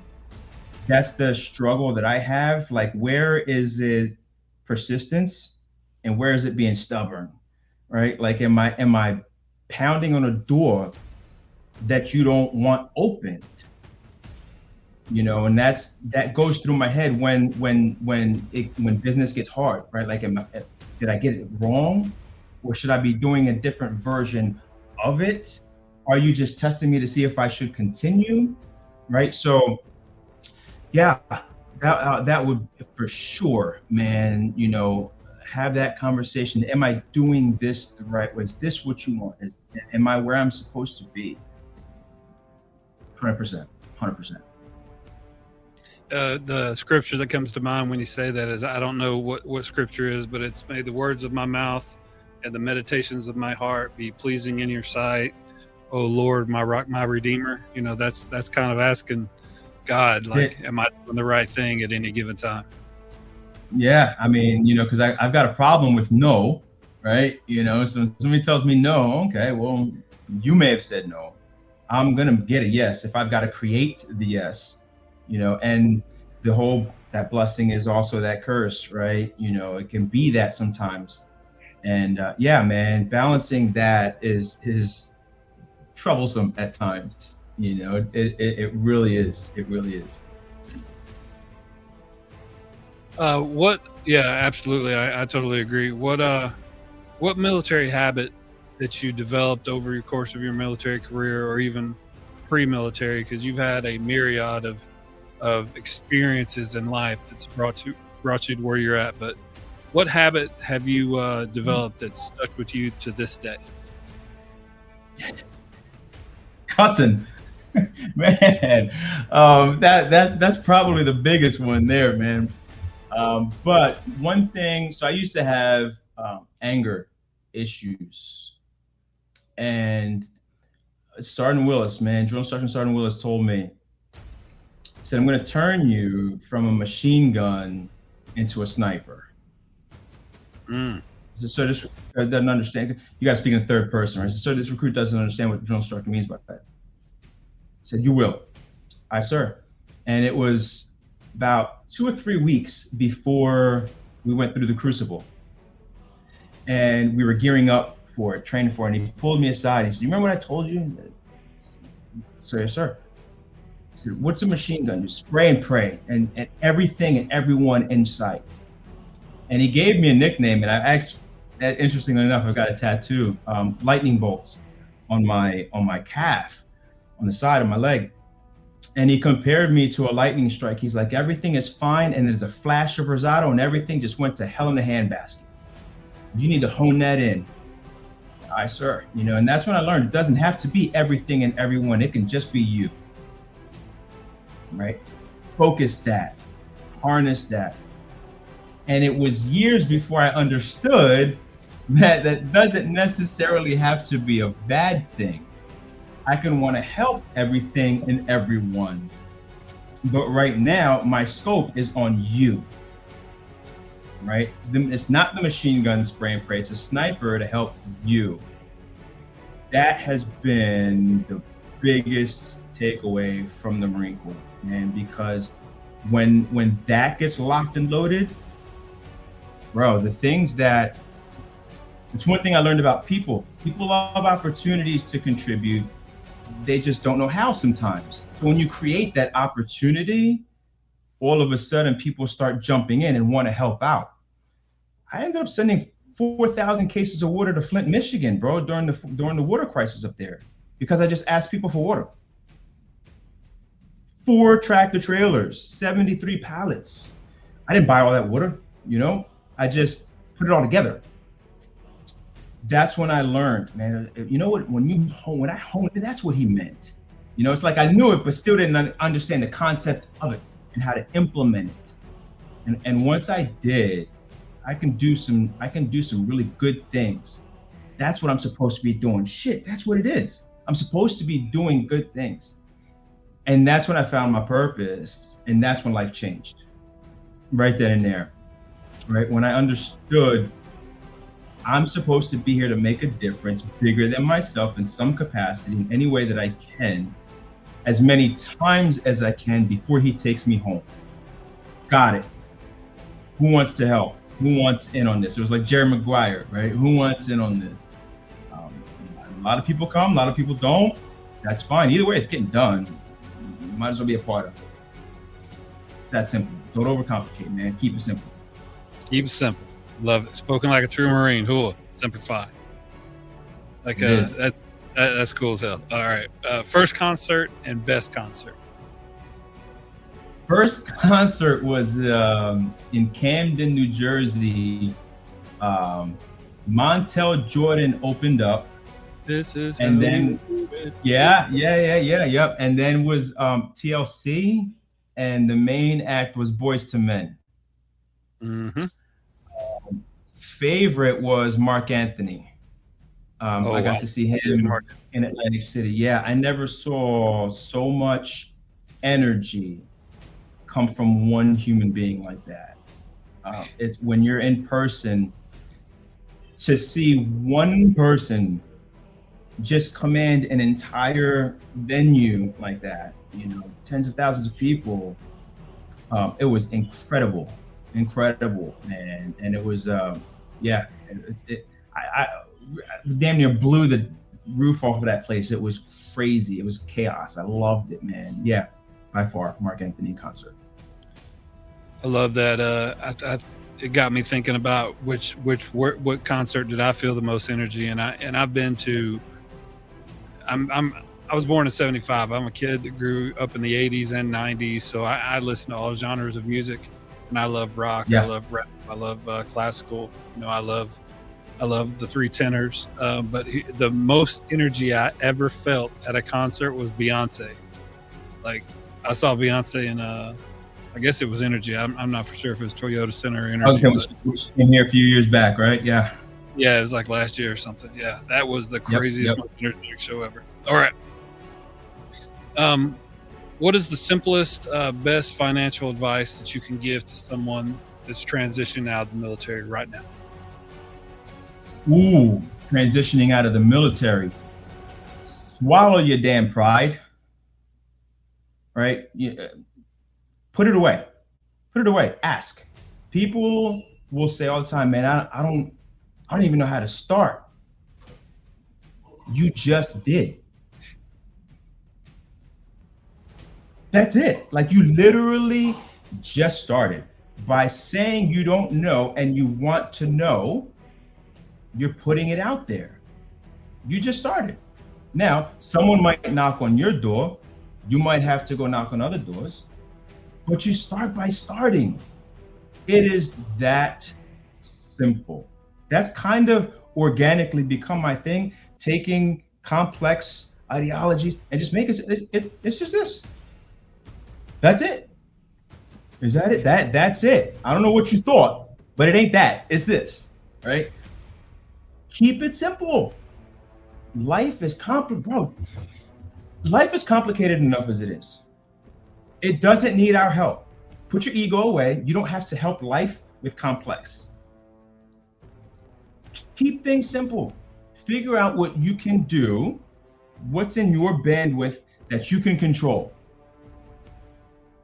Hit that. Don't worry about the rest. Stop worrying about the rest.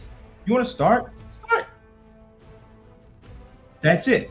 It's not hard. Start by starting. And you start by asking a question. There's no such thing as a stupid question. I've had people ask me, what's the down payment on a life insurance policy?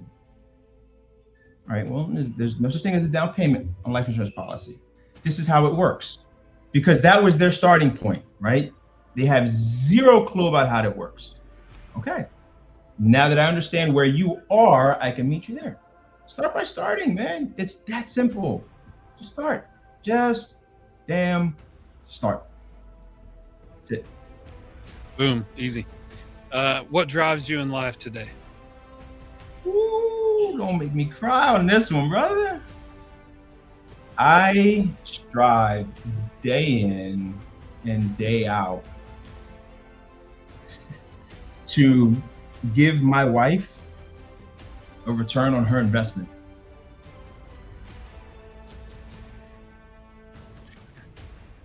There hasn't been a single thing, not one thing, man. And I've tried some crazy things, you know, selling long distance phone service back in the day, man, when that was a thing. Remember Sprint, MCI and all that, you know. Monak Bizak. Yeah, Monak like a pizza. Ah, you do, my God. Yeah, bro. Oh man, that's a trip, bro. I needed that laugh, thank you, because I was about to lose it, bro. Yeah, man. Anything and everything that I've ever wanted to try to do, she's okay. What do you need from me? What do we need to do? What do I need to hold down? You know, the only way it would work over here is if she held the fort down back home. that's everything. You know, I can't focus any bit of bandwidth on New Jersey. I gotta build here because I'm gonna bring her here. I walked away from a 15-year career. There is no other, this has to work, period. It's gonna work. I gotta make it work. And I couldn't pour all of me into that and worry about what's going on back in New Jersey. She made that easy, right? She made that easy because I knew she had it. And that's how she's always been. People give me props all the time. Man, you used to be just a cable guy, you know, and now business owner and public speaker, and you wrote a book and this and that. And she's the one behind the curtain, bro. Without her, there's no me, period. None of this happens without her support, period, point blank, bro. So I gotta give her a return on her investment. And I have my visions of what that looks like. And yeah, I'm gonna get there. Or strike out swinging, right? But yeah, man, that is my driver on a daily. Logging in at 7 in the morning, working on something till 11 at night, straight through, you know, cracking AM hours. I gotta give her a return on her investment, bro. Period. I love it. So normally there's a second part to this, but I'm pretty sure you sleep pretty good at night, yeah? Interestingly enough, no, man. I'm not a sleeper. I guess that's another thing I learned in the Marine Corps, how to take a nap, sleep, you know, standing up, you know. I've never been a good sleeper. When I do sleep, I sleep well, I guess. But man, 4 hours, I'm ready to rock and roll for sure. You know, it's interesting to say the least. It was a big help when I was in college. I was able to get up at 4 in the morning without issue, you know, and hit the books before going to work, go to work, come home, hit the books again, take a nap, get up, do it again. No, man, I'm not a good sleeper at all. And I haven't been, I never was. Ain't gonna be sleeping. I love it. Yeah. I mean, you know what your mission is, and there doesn't seem to be anything that could possibly slow you down. And you can tell that you're high on life. And when someone's high on life, you know, there's no bounds to that which they can accomplish. So thanks for that answer. All right, this is the big one here. All right, here we go. We ask everybody, who's the greatest of all time, Prince or Michael Jackson? Oh man. Yeah, I gotta go with Prince, man. I gotta go with Prince. I mean, I don't know how many instruments the dude played. His ability to create, and not to take away from Mike Jack, right? Because Mike kind of created his own genre, so to speak. You know, when you do something like that, that's insane. But Prince's ability, I mean, I think I might have been 30 years old or so when I understood what he was talking about in some of his songs, you know, what the whole Little Red Corvette was all about, and Raspberry Beret, and, you know, and some of these other things. One of the coolest things I ever heard Prince say, though, man, in an interview, he said, Arsenio Hall was interviewing him, and he said, what is your signature dish when you want to impress a woman? Because he heard they like to cook. He says, when you want to impress her, you know, what do you make? And his answer was omelets. So we talking about breakfast the next morning. Okay, that's next level. Okay, got it, understood. I'm catching what you're throwing, you know. But yeah, man, Prince's ability to create, second to none, and just one hell of an entertainer. Wish I would have gotten. He's one of those on the list. Him, DMX is another one, man. I wish I would have been able to see in concert. But 1A, 1B. How about that? Can we do that? Is that cool? Can we do that? Yeah. I feel the same way. Right? You know, and I've waxed poetic many a times about Prince on this, because Prince is my favorite of all time. But I appreciate how you put that very much. I like the raspberry beret, and then I realized later on in life what Darling Nikki was because I was never allowed to listen to that when I was young. Right? Yeah, man. Here you go. I got a little video. I respect it. Okay, what you got? What we got?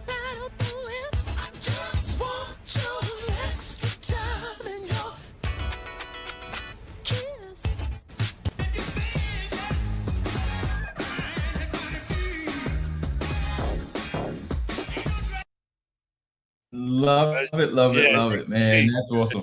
It's contentious, but Prince is up 50-44 now. So, all right, for the last question, I'm going to bring Matt back in here real quick. But last question is, what can we do as a podcast to get better? Get rid of Matt. All right, I quit.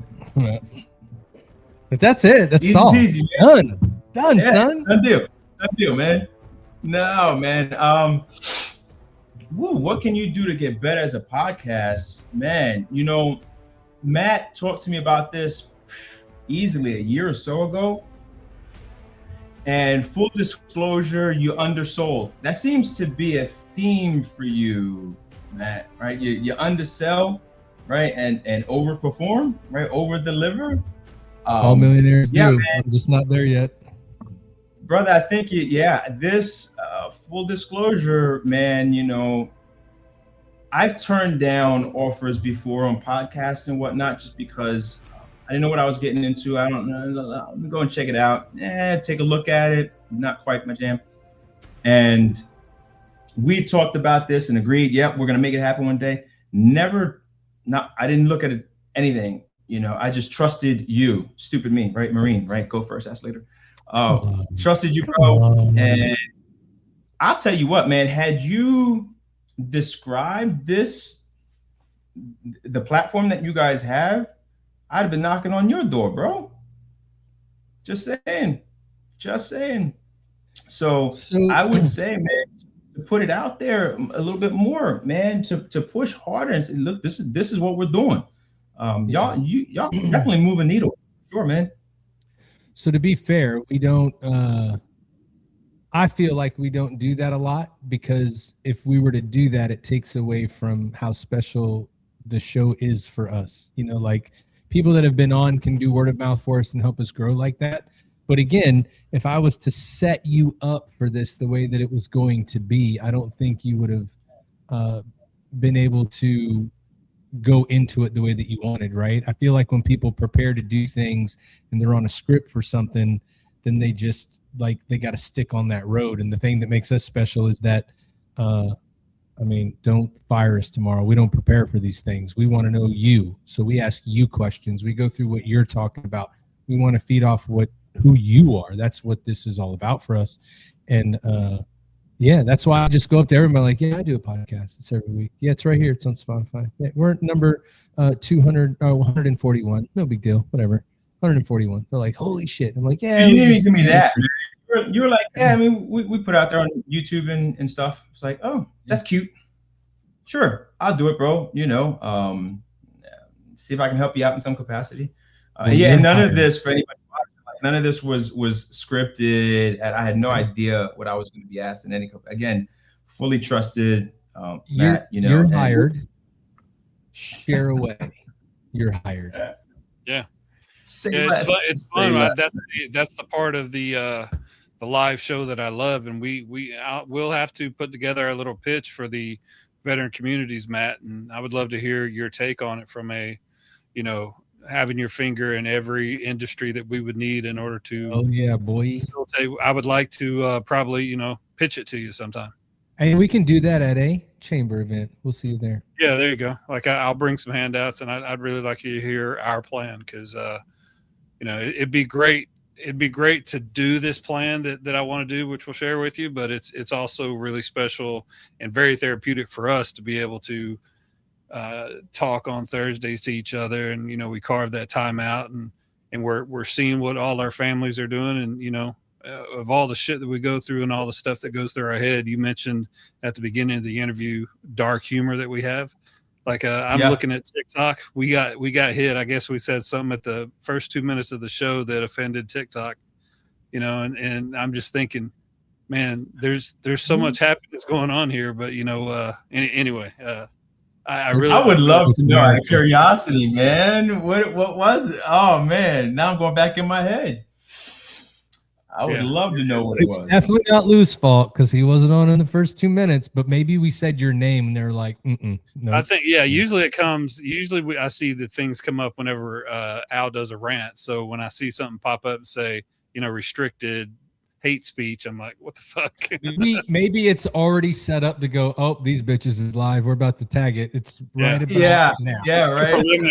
Just a preliminary shot across the bow kind of thing. They were expecting it. There it came. You didn't fail. You didn't let them down, right? But I got one more question for you. So last seconds of a game, you have to pick one of these people on the screen to take the final shot. Who's it going to be? Where is the shot being taken from? Doesn't matter. It doesn't matter. It can be, you can draw up the play. So if you want to do a lob from out of bounds, it can be Shaq. But, who would it be? Yeah. I mean, there's some cold, and I mean this in a good way, man. There's some cold-blooded dudes in there, right? Like Michael ripped your heart Assassins. out. Kobe will rip your kid's heart out. Mm-hmm. And not apologize for it. But then put him in the camp, right? But then he'll put him in his camp. You know what I mean? On that court, man, I don't know if there's anybody that was colder than Kobe. Or I mean, what he did to Gasol, man. I mean, in the Olympics, woo, man, he told him, and nobody believed him, and he did it. Talking about I'm going right through him as soon as the whistle. And he said it going right for him and laid him out. Ran right through him. I don't know if there's anybody colder than Kobe, man. For sure, man. Yeah. We like to see where everybody stands with that. Sometimes you just got to bring back the old questions just to see where people lie. Because you can't go forward if you're one of them people that think LeBron's the greatest of all time. So Ty, Beth Harris is asking, does this mean that Lou made her 0.5 go away and now it's going to be even again? Oh no, we're we don't normally let people break it up. We've never accepted that. And he really was like boo G-ing on Prince the whole time, and at the end was like, I kind of feel bad that I just put Mike down. Can we go 1A and 1B? So no, Beth, you still get to be the 0.5 in all of our hearts. Yeah, you're the only one. That's a beautiful thing. That's her space. I can't infringe on your space, ma'am. That is you all day. Yeah. So Beth Harris was a high school teacher of one of our other co-hosts, Al Hero, who, also is a senior chief in the Navy, very successful dude, and, went through things earlier in his life and turned out to be the man he is now. And she had a lot to do with it. So God bless you for dealing with Albert Hero, Beth. Holy shit. Yeah. And our heart goes out to Beth Harris as well. Yeah. Dude, it was teachers that changed my perspective, man. Real quick, Miss Corey, my sophomore year, my English teacher, I was struggling big time. Told you with what I had going on at home, and sleeping kind of wasn't happening at home. Writing was my thing, and you were something that you talked about, Matt. When it comes to the whole creative thing, right? Something I could never do was sit down and I'm gonna write. It didn't work that way, right? Like I just had shit I had to get off my chest and get it out of my heart. Wake up at 2:00 in the morning and I would just write, my thoughts, my feelings, and sometimes it was all over the place, but I got it off my chest, was able to go back to bed. So I went from being one of Miss Corey's star students to struggling heavily, struggling mightily, man, and falling asleep in her class. And she saw something that I'd written sticking out of a book, and she pulled it out. She woke me up and she said, "What's this?" And I tried to grab it, and she kind of did that. And she said, "What is this?" I was like, something I wrote last night." She said, "How often do you do this?"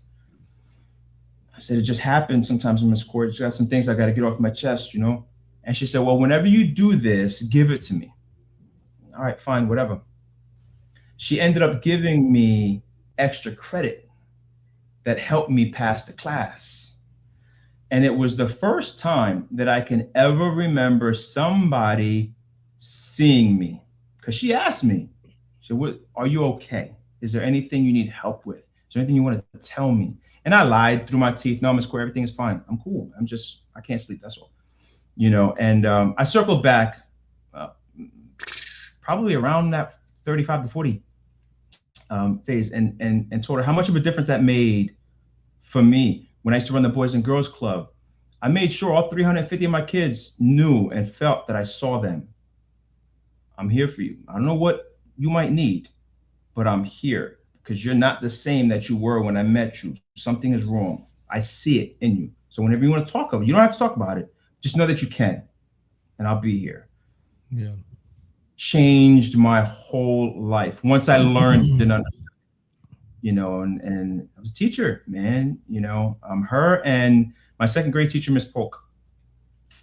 Miss Polk was my safe space, man. I used to love going to school, and I didn't understand why. And looking back, that was the first time I used to go somewhere and be happy. And it was because of the environment that Miss Polk created.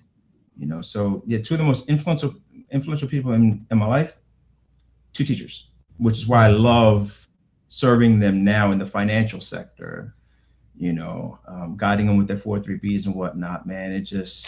You're just making up for all the shit you put them through. Don't lie, bro. You're like, I gotta make you a little bit extra dollars. I gave you some gray hairs, I'm sorry, Miss Bono, if you're still out there, those times in detention after school, the writing assignments that they can't do now, considered punishment, right? Yeah, all that stuff, man.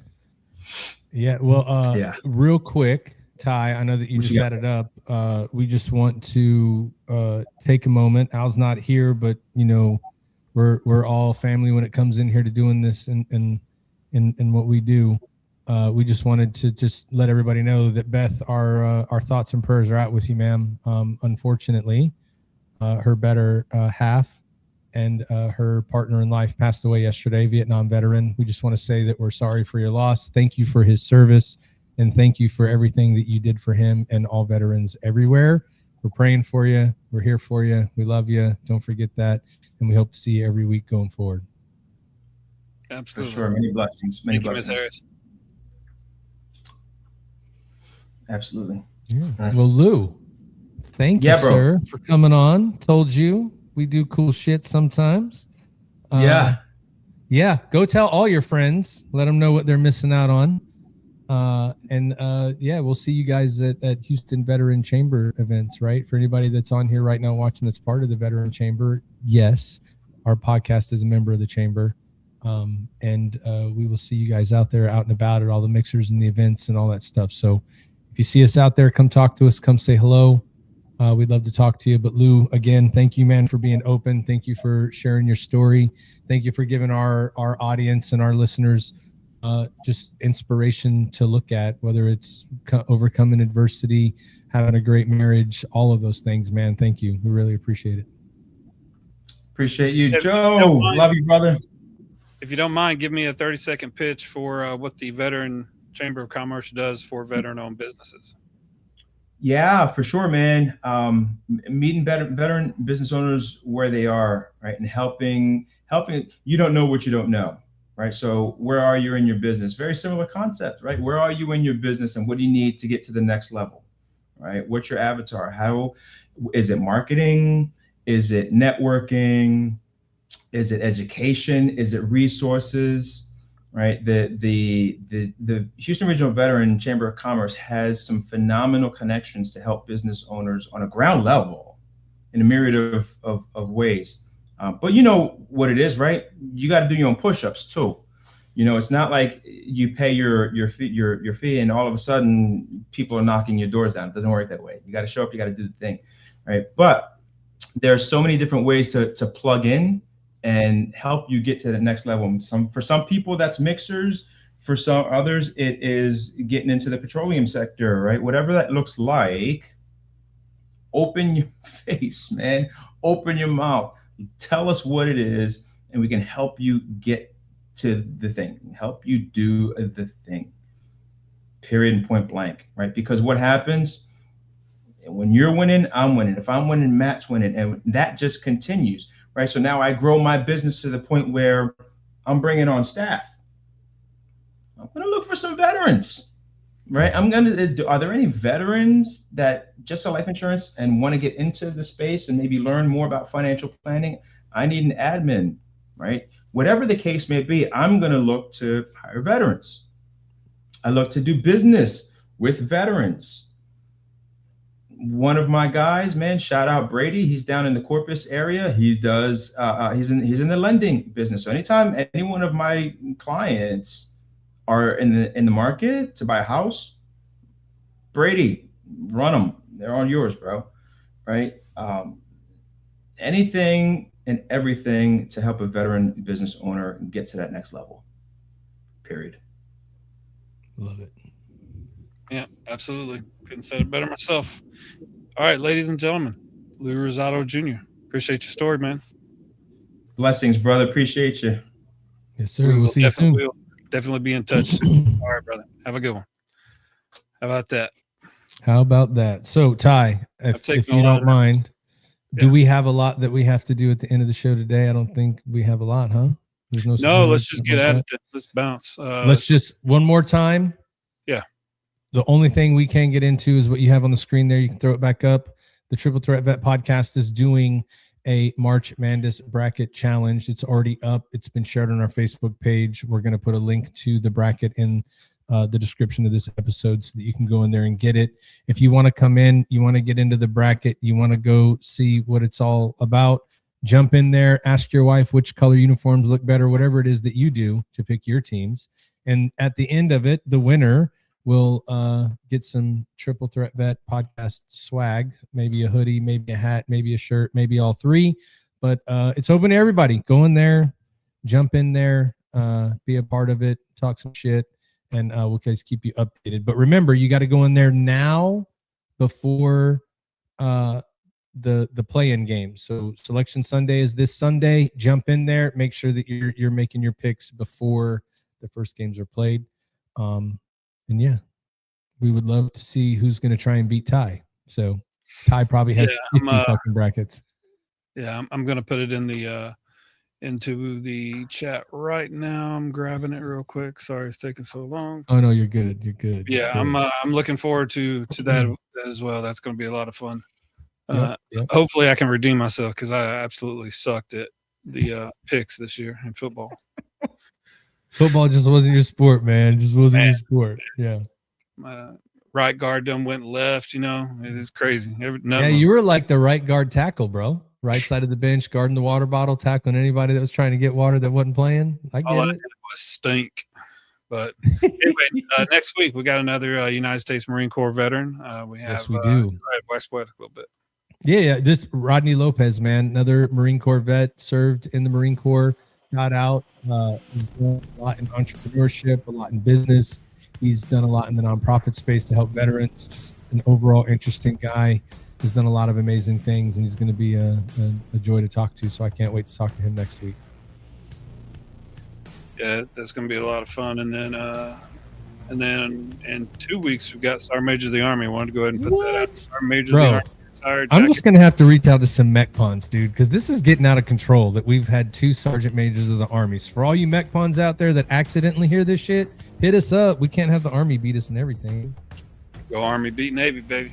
Nope, never. Yeah, that's gonna be a fun one. And then Christopher Benson opened up the White Sands years of of my service. So yeah, Navy needs to come strong, man. Y'all recruiters, y'all got to start bringing some heavy. Bro, I come strong every week when I talk to all these guests. That's all I'm saying. It's absolutely. And you said, you talked about the guests, like the network that we have, for got a guy that does that, got a gal that does that. Like we referred Jacqueline Morton to someone post, after she came on, we referred her to help them do some kind of nonprofit, veteran nonprofit. So the network we're building is amazing. I didn't realize we were number 140 or whatever on Spotify for our category or whatever, but like that's good. I love what we do. I love the people that are watching, and And like, I love meeting you and getting those T-shirts, and I love the fact that our podcast is going to be, you know, cooking and in another thing that we're doing. So, yeah, man, bro, we're gonna go stupid retarded on that one, bro. Yeah, he's got me. You know, Lou. We're gonna have Lou. You know, gotta pitch that shit to him and make him feel the passion that we feel. Like we're gonna wear stupid swag. We're gonna have crazy hats. We're gonna have walk up shirts. Yeah. We're probably not walking up shit, but we're gonna be ready to walk up. We're gonna have kick-ass cooking shirts. It's gonna be a good time. And we're gonna look good. You know why everybody? Yeah. We're gonna when you look good, you play good. Except barbecue. You know what I mean? So. All right, man. Well, I think yeah. Again, shout out and our love and prayers are to Miss Beth Harris. Yeah, I would love for you to let's do a moment of silence for Beth and her fallen hero, and then from there we'll just kick it out, my man. All right, gotcha.